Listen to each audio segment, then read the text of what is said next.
Hello everybody and welcome into this special on OKPreps. It is the Class 4A State Championship preview. I'm your host, Michael Knight, the director of OKPreps.com, and we're going to get you ready for the Class 4A State Championship featuring the Poteau Pirates and the Weatherford Eagles. This will be the most in-depth, comprehensive breakdown of Friday afternoon's championship game that you'll be able to find anywhere in the state of Oklahoma as we get you ready for perhaps the most unlikely of championship matchups as we take a look at Class 4A overall. This matchup, look, Poteau had a great season, Weatherford had a great season, but if you remember, Tuttle came in as the defending champions. Bethany came into the playoffs undefeated. Wagner is always one of the heavy hitters in 4A. Bristow was a district champion. So I don't think a lot of people were predicting Poteau and Weatherford to square off for the 4A championship. So it might be the most unlikely of championship games, but it could be one of the more entertaining ones as these two teams mirror each other. And we're going to talk a lot about that as we continue here on our 4A championship preview. But first, before we get into it, we want to remind you to subscribe. If you haven't done so already, on our YouTube channel, just go to youtube.com/OKPreps. Hit subscribe. We're getting closer and closer to 1,000 subscribers. We appreciate those who already have. Once you hit subscribe, you'll get all of our video content from our championship previews to our championship highlights coming out on Friday and Saturday. So you'll want to be sure to do that.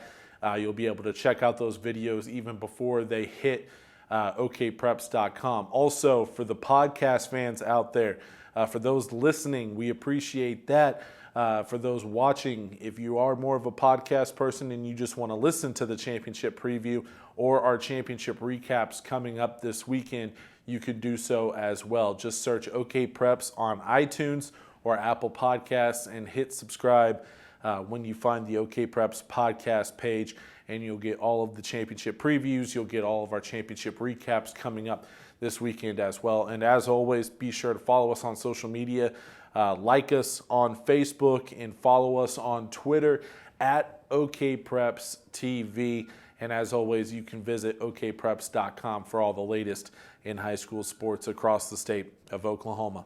All right, it's Poteau, it's Weatherford. Let's dive into this matchup as the Poteau Pirates come in ranked number 3 behind Tuttle and Bethany coming into the postseason. They are 12-1 on the year. Weatherford coming in ranked number 6, 11-2 on the season. Let's tell you how both teams made it to Wantland Stadium. First, the Pirates of Poteau making it to the championship game for the first time since 2013. Let's take a look at their road to Wantland. First, for the Poteau Pirates, they would have a big-time matchup on the road as they would face off against one of the top teams in Class 5A in El Reno back in late August. They would lose a heartbreaker 20-13. Dorian Plumley, El Reno's star quarterback, would throw the game-winning touchdown with under a minute left to give El Reno the victory there. And ever since then, Poteau has rattled off 12 consecutive victories. They would wrap up non-district play with blowout wins over Durant and McAllister. Poteau's former head coach, Forrest Mazey, the head coach now at McAllister. And they would beat up on the Buffaloes 33-7. They would open up district play with a pair of road wins over Salisaw and Fort Gibson by the same score of 43-7. And then came a showdown with Central, who at the time, Central was 5-0, and they were thinking that this was going to be the best year in recent memory for the Braves. But Poteau would send the Braves home with a 50-8 loss. The following week, they would blow out Stillwell on fall break, 58-7.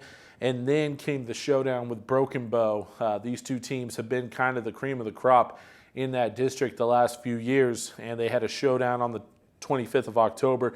Poteau would win in impressive fashion, pitching a shutout, 14-0 the final. In that one, they would beat Muldrow and Hilldale to close out the regular season. They would face a Cleveland team that liked to throw the ball a little bit and could score, and they would give up some points. In fact, they would give up 20 points, which was the most that they had given up all season long, going back to the El Reno loss in week 0. But they would beat Cleveland by 27. They would face Cash in the quarterfinals, and they would win that one 40-7.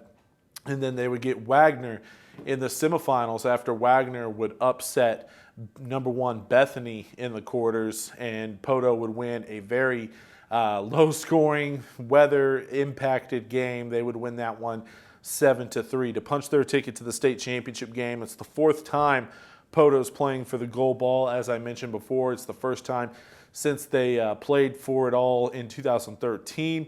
They are 0-3 all-time in championship games, looking for that first gold ball. And I saw a stat earlier this week on iwasatthegame.com. Poteau has been to, I believe, 36, 37 playoffs in school history. They're one of the top teams, unfortunately, not a stat that you want to be associated with, but Poteau has one of the top teams as far as playoff appearances without a state championship. So they're looking to end that drought on Friday afternoon against the Weatherford Eagles. Let's take a look how Weatherford came into Friday's championship game. Again, they're number 6 going into the playoffs, 11-2 on the season. Let's take a look at the Eagles' road to Watland, as they would open up the season back in week 1. And Weatherford, they've been one of the better teams over the last few seasons. They've been building to this potential showdown in 2019. They would face a Chisholm team in late August. They would win it 36-8. Then they would face Piedmont, and we found out very quickly just how talented Piedmont was with the run that they made in Class 5A. They would lose to Piedmont 28-25. Then they would get back-to-back wins over Woodward and Elgin. And then came their last loss of the season, a Week 5 showdown against Clinton on the road. They would win that one 14-6, or excuse me, they would lose 14-6 to Clinton. And this is how wild that district became. And we're going to talk more about it with their head coach, Reagan Roof, here momentarily. But this is how crazy this district became, as you had Clinton, you had Anadarko, you had Cache, even Newcastle would win some important district games, and then you had Weatherford. So the district was truly up for grabs every single week. It became one of the more unpredictable districts to follow in high school football this year. But Weatherford would win out after that loss to Clinton. Clinton would lose a few games and end up being the 4 seed going into the playoffs. Weatherford would beat Anadarko, Chickasha. They had a close one with Cache, but they still get the win there. They'd beat Newcastle and Elk City to close out the regular season to give the Eagles the district championship. They would face off with Cushing in the first round, a team that loves to throw the ball around the yard. They would win that one 28-6 as the defense really stepped up and slowed down Cushing's passing attack. In the quarterfinals, they would win a high-scoring affair 53-33 over Salisaw, and then came a semifinal showdown with defending champion Tuttle, and they would win that one on a rainy, misty Friday afternoon at Noble High School, as they would dethrone the defending champion Tuttle Tigers and prevent them from going after a second consecutive gold ball with a 16-7 victory over Tuttle. And this was a game where Weatherford, their defense would bend, but it would not break. And obviously, hats off to them for holding Tuttle to 7 points.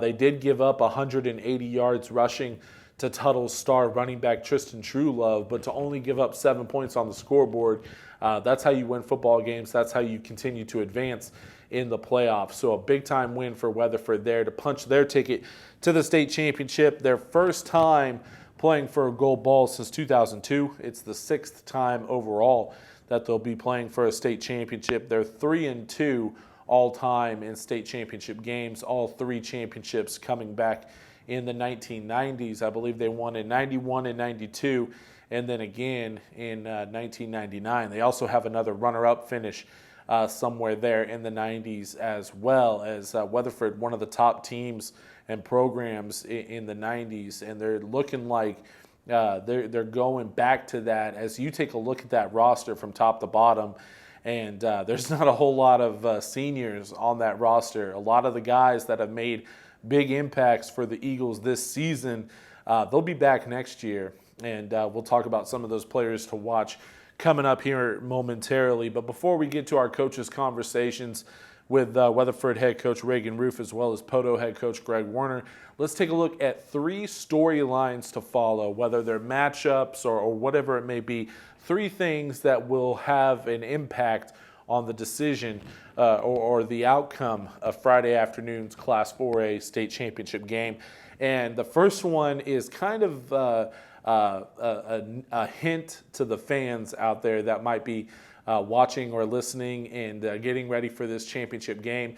Be sure to get there on time because both of these teams want to run. So don't be surprised if this game only lasts a little over 2 hours, as both teams, they love to run the football, they love to play hard-nosed defense, and that's what they both rely on going into. So it's going to be interesting to watch this game play out, as possessions could come at a premium, as you don't know how many times you're going to get the football in games like this where both teams are wanting to establish the run, both teams are wanting to just run it down the opponent's throat. So possessions could come at a premium. Both teams want to run the football. And that kind of sets up our next storyline to follow, as you have two teams where you go into a game and Poteau knows exactly what Weatherford wants to do. Weatherford knows exactly what Poteau wants to do because they're so similar to one another. And so when you have two teams that are just going at it and just butting heads constantly, the one thing that could provide the difference for whoever ends up winning is the big play. A big play here, whether it's a run that goes 60 yards for a touchdown, whether it's a pass play that ends up scoring, whether it's a turnover, a pick six, or a fumble recovery for a touchdown, whatever it may be, the big play, when you have two teams that are just going back and forth, it's probably going to be low scoring. It's probably going to be a situation where, you might get a 3-and-out here or there, but both teams are going to be able to drive the football down the field. And so with that being said, the big play is going to be so critical to whoever ends up winning on Friday afternoon. And then finally, and it kind of goes hand in hand with all of it, and really all three of these storylines are kind of connected to one another when you think about it, but that's because these two teams are evenly matched. They kind of mirror each other, and so it's kind of easy to break this one down as far as what could end up providing the outcome. And it's going to come down to special teams and field position, because like I mentioned, you don't know how many possessions you're going to get. And so if you have an opportunity, if you're Poteau and you're at your 40-yard line and you have an opportunity to pin Weatherford deep in their own territory, you take that. If you're Weatherford, vice versa, you take that. You get that opportunity to set up the field position battle. Special teams could end up being so important when it comes down to deciding the winner of Friday's championship game. And look, all three storylines, they kind of go hand in hand with one another, but there's a reason for that, as both teams are going to want to run the ball. They're going to want to try to strike when they can. Possessions are going to come at a premium on Friday, so it's going to be interesting to see how this game plays out, and if one of these teams are able to strike and strike quickly and put up some points on the scoreboard and put the other in an early deficit, to where they're going to have to be in bounce back mode, in comeback mode, and kind of have to do some different things offensively that they're used to. So that could end up being a little fourth added storyline or impact deal for Friday's championship game. If one of these teams gets into an early hole, whether it's Poteau or Weatherford, if they go down by 14 points or whatever it may be, how do they bounce back from that? Do they switch up what they want to do offensively to try to hurry up, especially in the second half? If you're in the second half and you find yourself down by 14 points in the fourth quarter, if you're one of these teams, you can't just run your normal offense where you want to run the ball. You're going to have to pass it. You're going to have to take care of the clock. And so it's going to be interesting to see, without a doubt. Like I said at the top, this might be the most unlikely of championship matchups, but it's going to be entertaining regardless, because these teams are very evenly matched, and it's going to be interesting to see how it plays out on Friday. All right, let's hear from both coaches. I had the opportunity to sit down with both Reagan Roof down at Weatherford, as well as Greg Werner down at Poteau, and we're going to kick things off with the Poteau Pirates making a trip down to southeastern Oklahoma to sit down with their head coach, Greg Werner, here on the OKPreps Class 4A State Championship preview. And right after the interview with Coach Werner, we dive right into our sit down with Reagan Roof. So we got two interviews coming up. Enjoy them as we continue our Class 4A State Championship preview. We continue our Class 4A championship preview here at Poteau High School with their head coach, Greg Werner. Coach, let's talk about the offseason coming in, your decision to come back to Poteau. After being the coach here earlier in the decade, obviously Coach Mazey makes the decision to go to McAllister. How soon were you interested in this job, and was there any, thought process of, can I go back to the place that I've left before? Well, I think one, I broke a cardinal rule I had, which I said I would never return anywhere I had been, because I just don't. Anytime you've been somewhere, you've made enemies, and so that's just part of the game. And me and the athletic director Todd Hackler had remained friends since I had left, and when Coach Mazey had announced he resigned, Coach Hackler actually called me and asked if I'd be interested, and my first thought was no. I just didn't think maybe that was a good thing to come back somewhere. And then the more we talked and coming to visit and everything, and the more I talked to my wife, and things started kind of falling into place to how we be, and so that would work out. And there's no secret. I mean, I regret leaving the first time, but God has a plan for things, and you do things for a reason, and things worked out. Made a lot of friends along the way in different places, but we were really glad to be back here. It took a little time to finally make that decision, but it's been one we've been really happy that we did. You came back to Oklahoma last year with Hilldale. What was it, that led your decision to come back to Oklahoma after a few years over in Arkansas?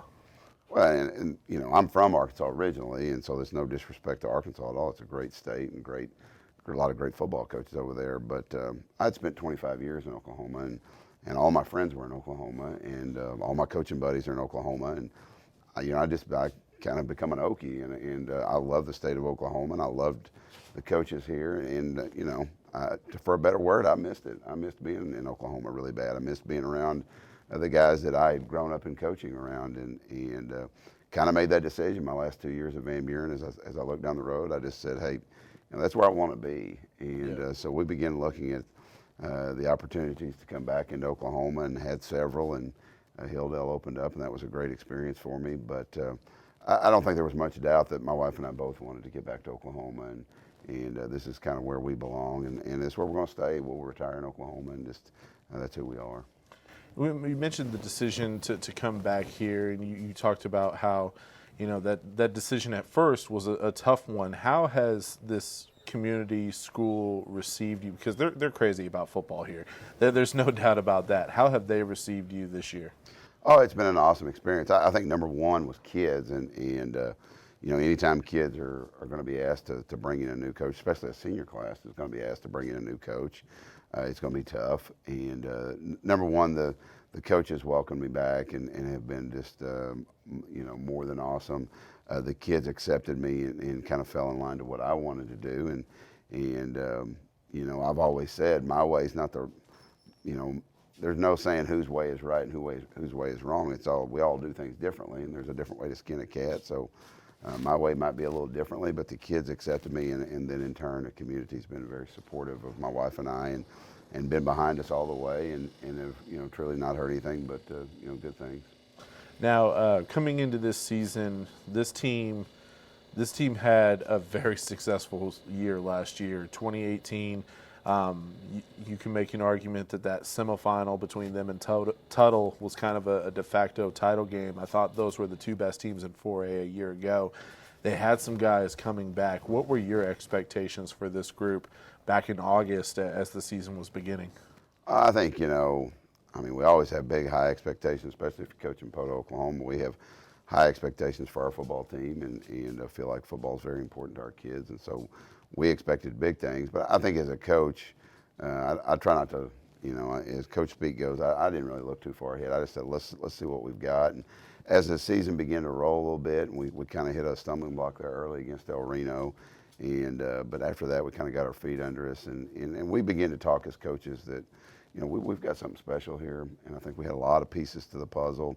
And as in any season, we had some kids come through that nobody was expecting to come through, and added to the group that we already had. And we made some changes position-wise, and all that led us to where we are. But we felt like, I think we felt like maybe game 3, 4, 5 on in there, we felt like maybe we had something pretty special. Yeah, I mean, you opened up the season against an El Reno team that was extremely talented. You lose that game in heartbreaking fashion. The Plumlee kid, one of the best athletes in Oklahoma, he makes a play at the end, and he gets you. But ever since then, you've only been in the winning column. At what point did you feel like this team peaked, or is your best football still ahead of you?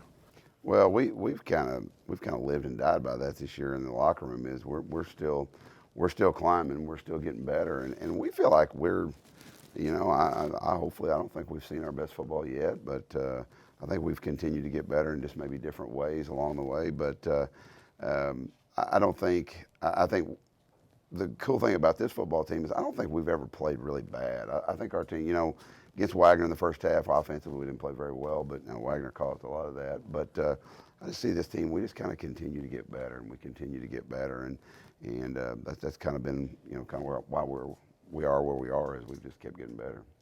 Mentioned how this community is crazy about football, and look, I don't claim to be from this area of the state, but it's easy to see on a Friday night down here that people love football on a Friday night. Having seen a game in person at home last season, this town loves Pirate football. Rewind to 2013, the last time Poteau made it to the title game. It was rough. It was a rough time against an Anadarko team that absolutely blitzed the Pirates, all day over in Stillwater. Have you? I mean, I know that these kids on this team had nothing to do with that. They were in either elementary school or middle school at that time.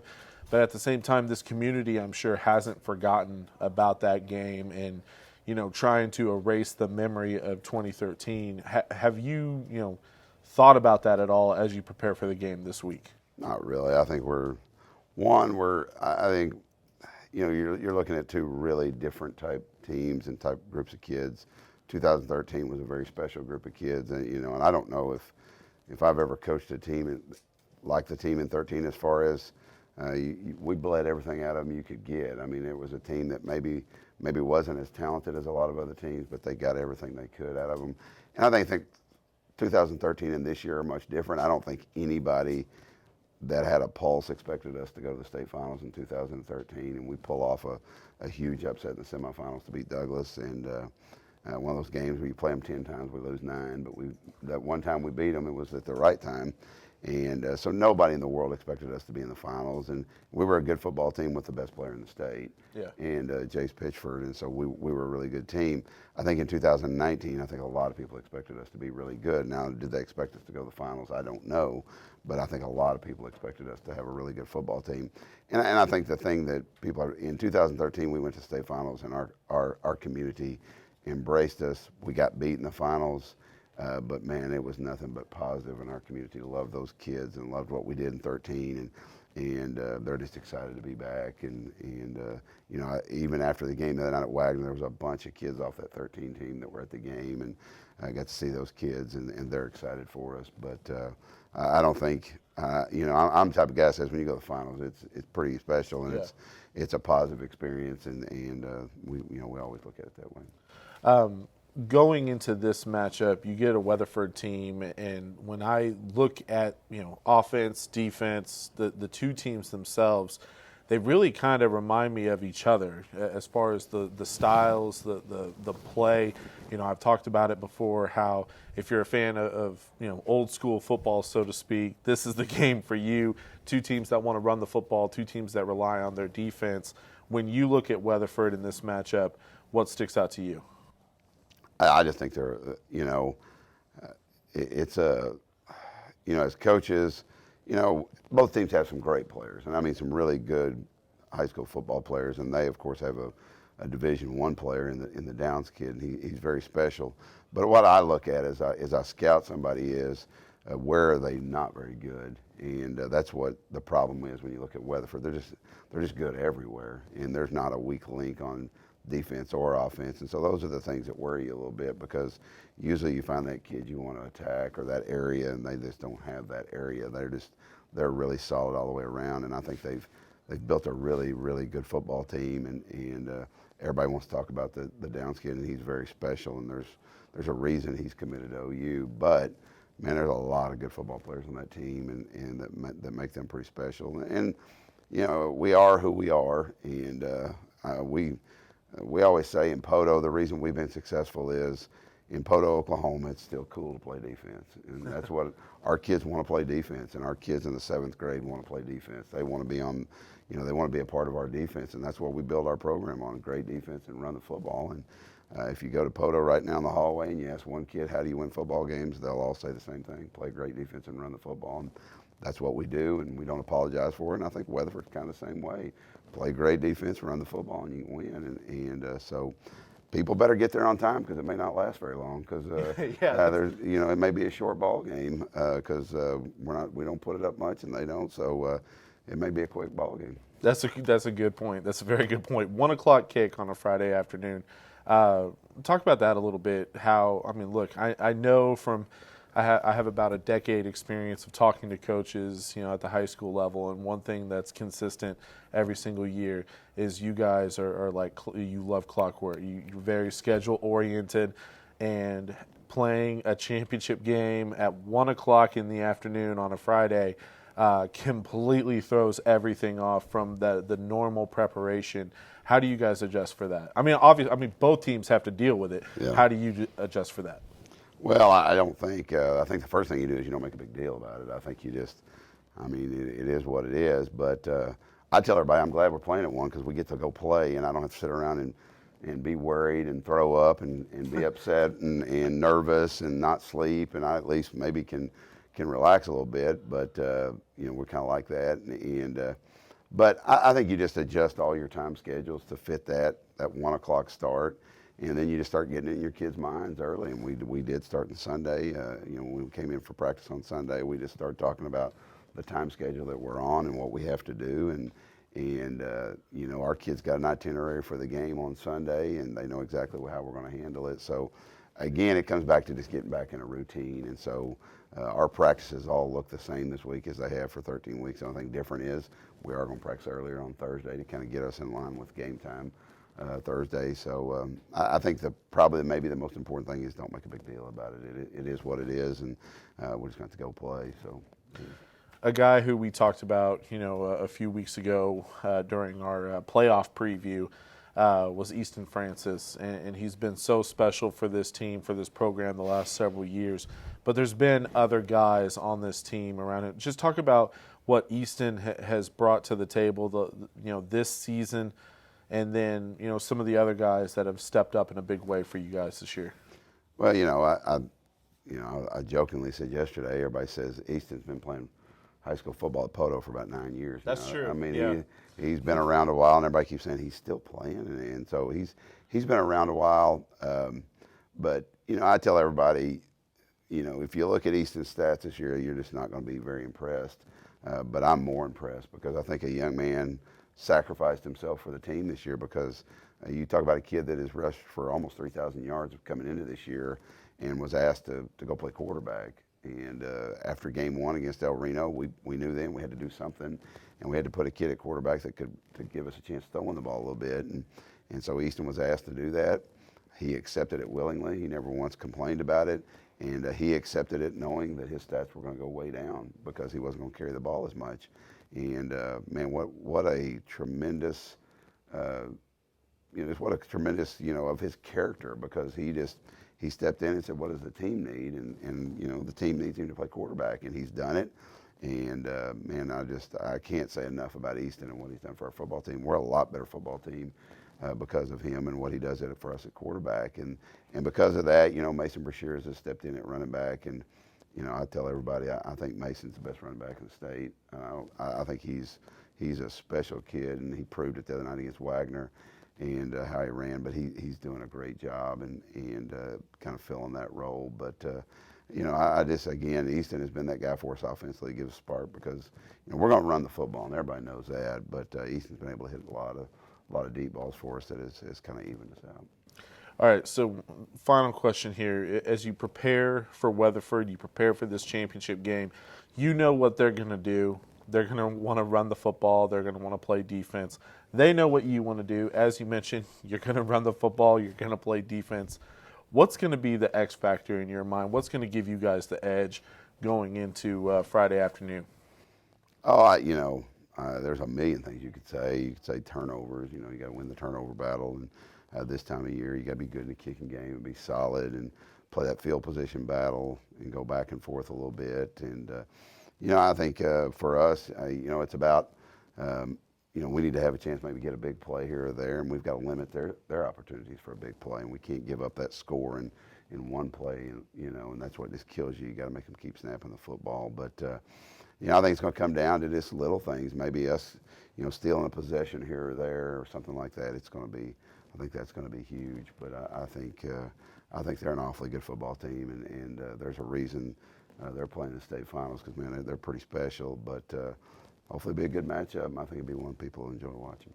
Yeah, absolutely. Like I said, if you're a fan of quote-unquote old-school football, everybody wants to throw it around, spread offenses nowadays. These two football teams, they want to run and they want to play defense. So like Coach mentioned earlier, better get there on time, 1 o'clock in Edmond at UCO. Coach, thank you so much for sitting down with me today. We appreciate it. Congratulations on making it, and good luck on Friday, all right? All right, thank you. All right, from southeastern Oklahoma out to western Oklahoma we go, as we're now going to be joined by Weatherford head coach Reagan. That's coming up next here on the OKPreps Class 4A State Championship Preview. And we continue our Class 4A State Championship Preview right here at Weatherford High School. I'm Michael Knight, joined now by Weatherford head coach Reagan Roof. Coach, long season for you guys, obviously coming into the year. This is the ultimate goal for just about every team in Oklahoma. Just talk about the journey this season for you, your players, to get to this point of the year where you're playing for it all come Friday. It's been a lot of fun. I mean, we have, like you said, it's a long year. Football season's a long year, especially if you make it this far. And so we've had our share of kind of ups and downs throughout the season like anybody has. But one thing our kids have done is they've responded to every little piece of adversity, every injury, everything that could have gone wrong throughout the season. They've responded. They've seemed to bounce back. We've had kids step up. And so really proud of what they've done to get themselves here. And overall, it's just been a lot of fun. Back in August, as I mentioned, this is the ultimate goal. You knew what you had coming into this year. What were your expectations for this group specifically coming into 2019? We were excited about the group we had back. It's third year here. We had a lot of kids that were starters as sophomores my first year, and were 3-year starters. And then we had a good group of young sophomores coming up this year. So we kind of liked the group we were going to have. And from the beginning, we just really preached that, we kind of take this 1 week at a time and just continue to get better every week. That 4A we felt like was wide open this year, and we had a set of goals that we just kind of checked off one at a time, and just things have worked out. And we one thing this team has done is they've been better every week, and I have never had a team that's really done that over the course of 14 weeks, but they have improved every week, and that's why we're still here. How much did playing in the district that you guys were in this year, where it seemed pretty early on that district was going to be wild week after week with, teams jumping up, surprising others. Your one district loss was to Clinton, who ended up finishing 4th in the district. I mean, it was a very unpredictable week to week, to figure out who was the best team in that district. How much did that help your kids preparing for the ultimate run in the playoffs?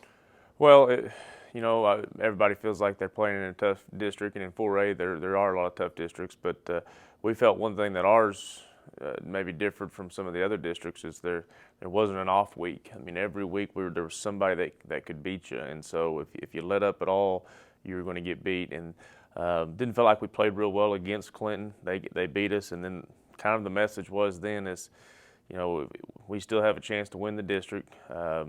We didn't feel like Clinton was as tough as they maybe been the last few years, so we thought there was a chance that they could get beat.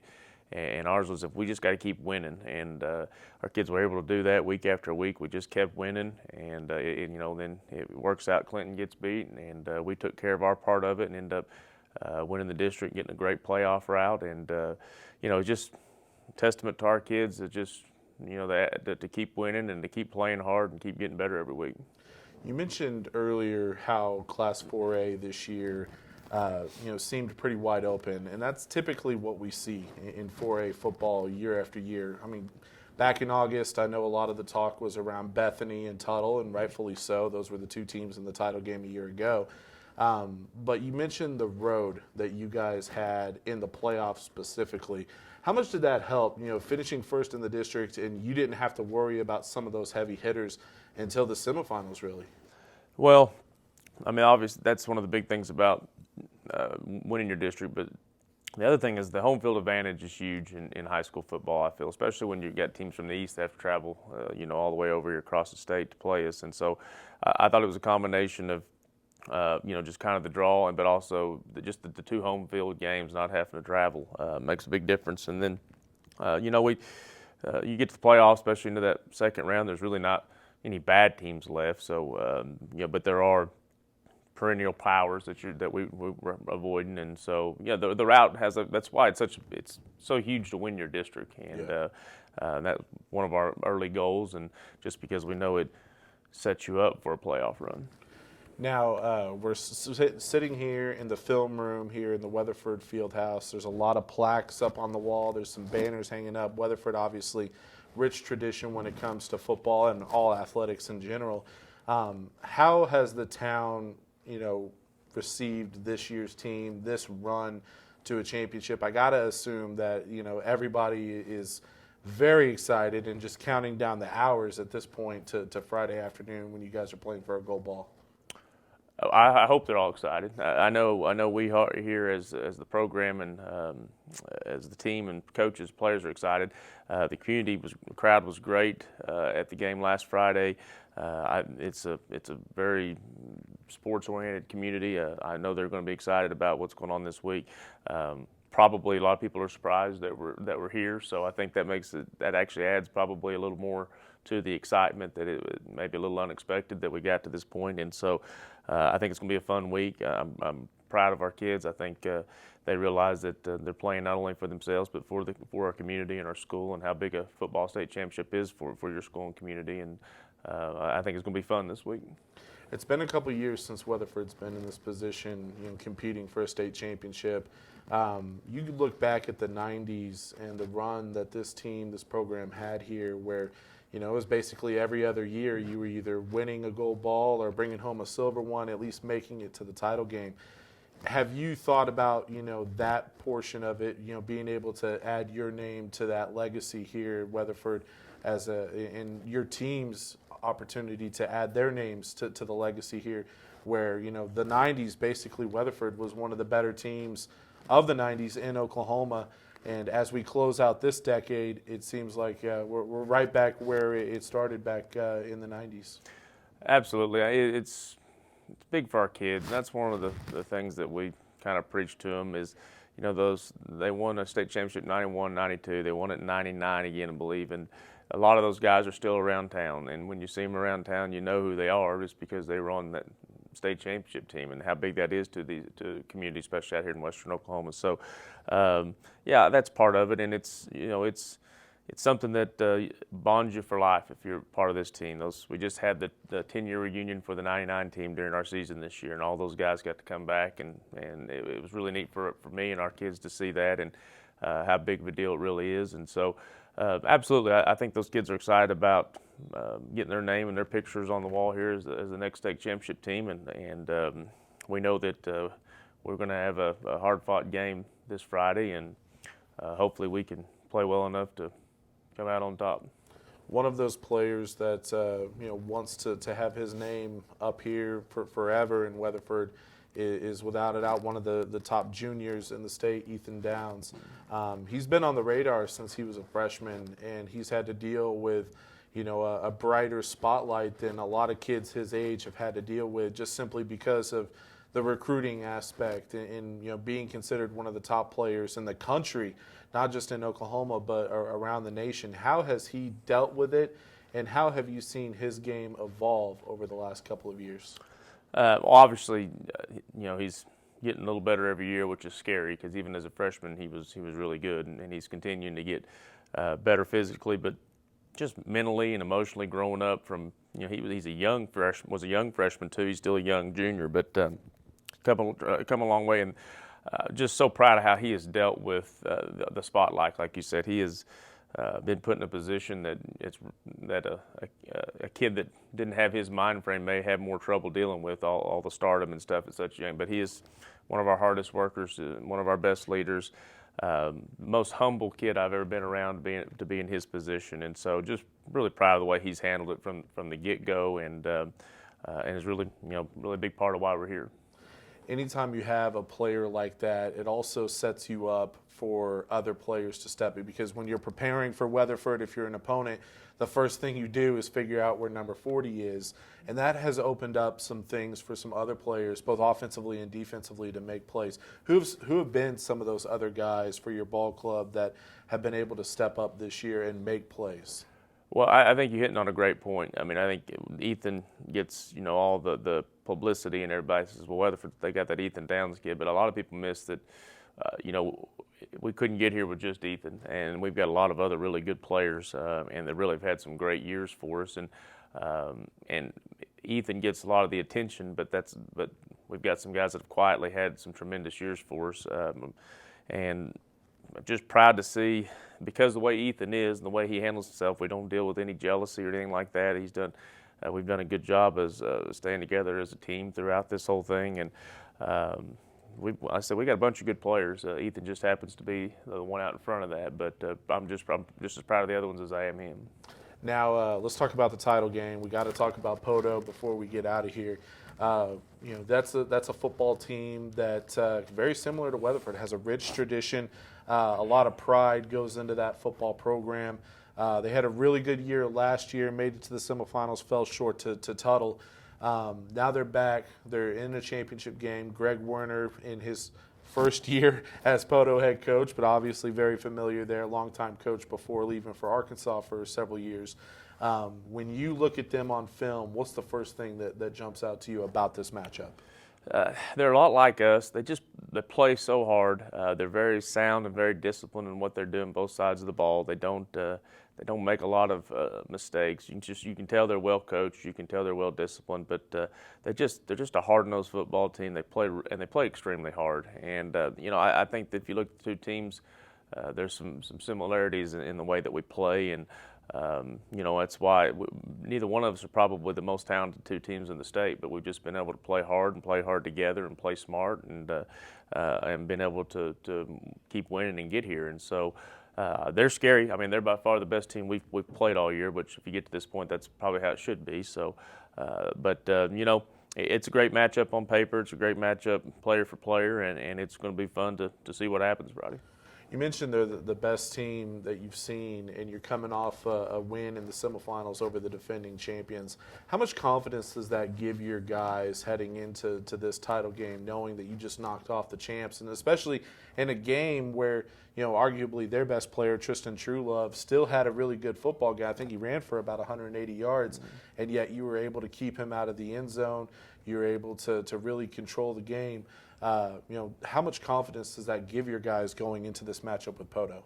I think that I don't know that game added any to our confidence, but I think it. We're a confident team. We understand this. That I think they understand this. If we just go in and control what we can control, which is how hard we play and how disciplined we play each week, that we feel like we've got a chance against anybody, and kind of felt like that all year long. And when we've gone and played hard and played smart and played disciplined football, we've been successful. So obviously beating Tuttle it's a tremendous accomplishment for our team, and they were excited about it. And but this week is back to work, and hopefully we're not satisfied with just making it to this game and being satisfied with beating Tuttle, and hopefully understand that we'd sure like to have one more. When I took a look at this matchup over the weekend and the two teams and what you and what Poteau have been able to do this year, they really kind of mirror each other, where you want to run the football, you want to rely on your defense, you want to control the ball offensively. I mean, when it comes down to Friday afternoon, and I look at the matchup as far as, who could get an advantage, anytime you have two similar teams, the big play is certainly going to come into it. Do you see similarities with what they do, and is there an advantage, for your guys, and obviously it would probably go for them as well, to having seen, for Weatherford, every single day you're practicing against Weatherford, a hard-nosed football team that wants to run the ball and control the ball. Is there an advantage to seeing that every single day as you prepare for a team that's very similar to you? Oh, I'm sure there's some advantage there. Overall, each opponent's a little different. Each opponent requires its own, as far as schematic and blueprint on how you wanted to defend them and attack them and things like that. And so I think the biggest, as far as advantage, is that we've been tested in some physical football games this year. And if our schedule was nothing else, it was a physical schedule. And so we've been in the hard-nosed games, and then we've been against the teams like Cushing that want to throw it 50 times. So I think we've seen a little bit of everything. We've seen Cash, who runs a similar offense to Poteau, and if anything, we've seen so much different things this year in types of football that we kind of know what to expect each week on those. And so if that's an advantage, then yeah, I can say that we have an advantage in that area. So. All right, final question time. It's a simple one for me to ask, not a simple answer. Friday afternoon, you're playing Poteau for a 4A state championship. What's going to be the biggest key for Weatherford to be bringing a gold ball back down I-40 to this community? Oh, I think we're going to have to tackle extremely well, and we'll have to tackle even better than we did against Tuttle.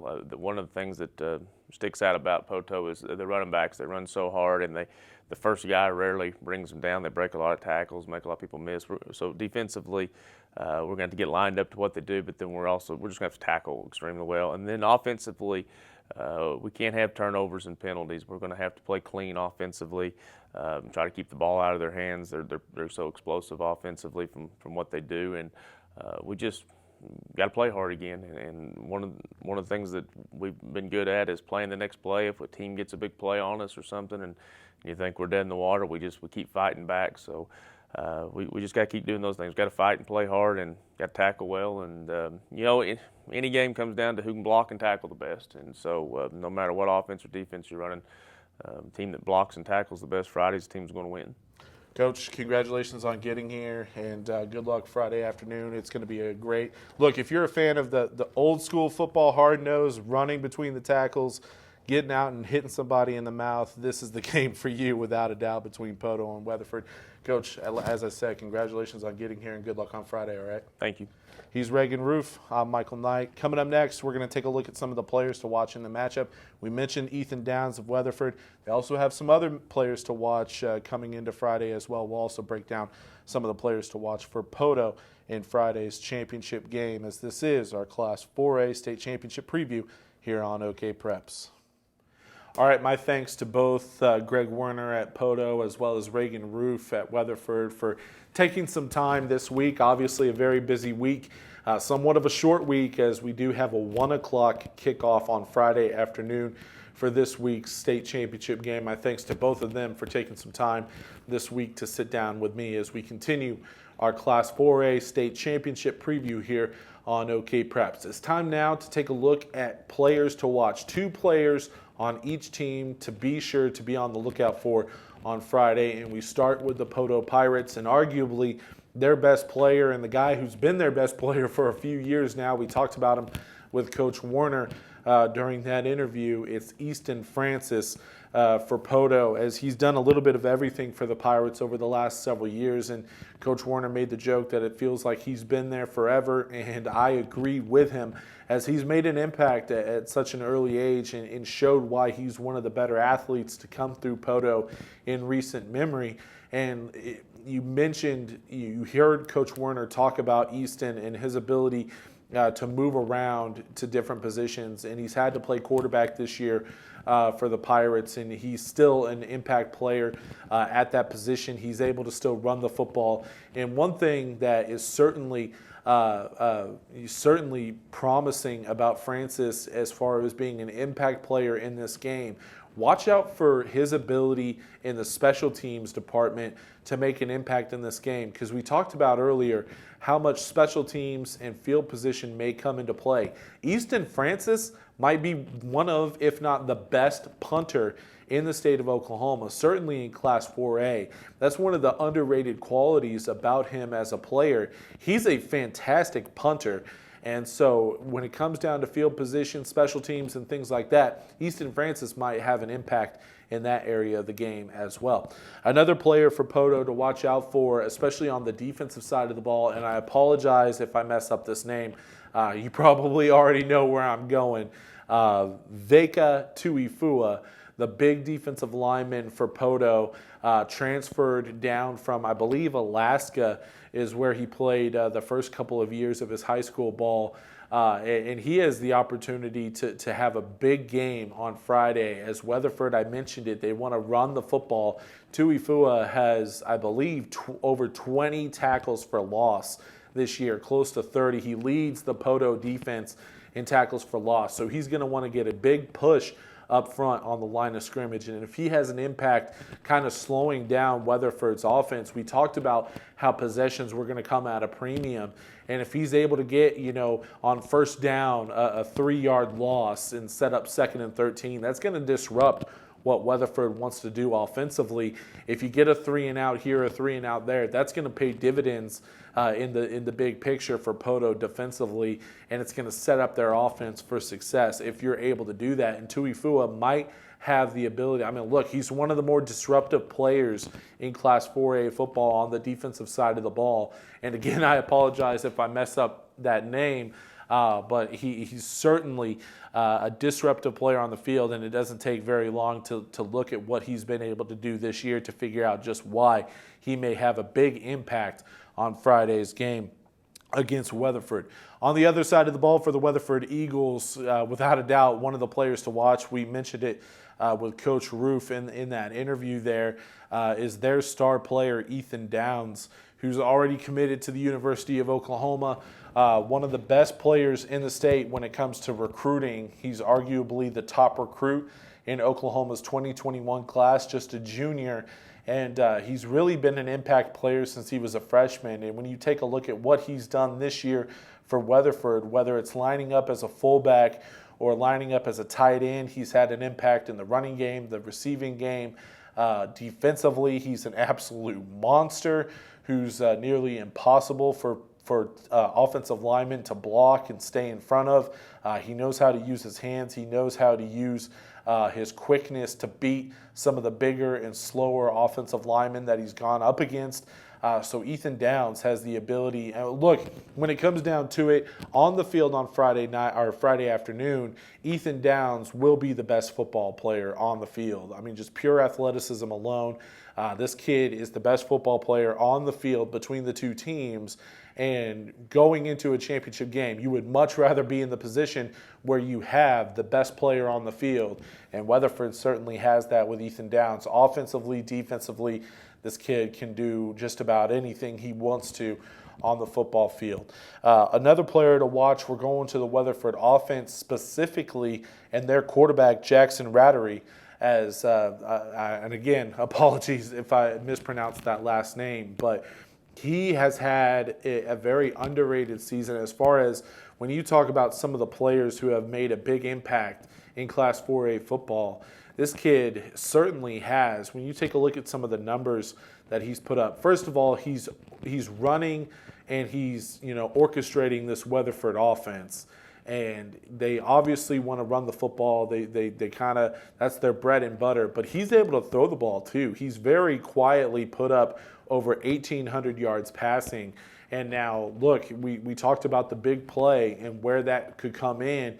And if they pull in the Poteau defense by running and running and running, Rattery has the ability to step up and throw a bomb. And look, it's worked for Weatherford throughout the season. And if they're able to bring in the Poteau defense and kind of lull them to sleep by just running and running and running the football, next thing you know, a little play action here, and Rattery hits a bomb downfield for a touchdown.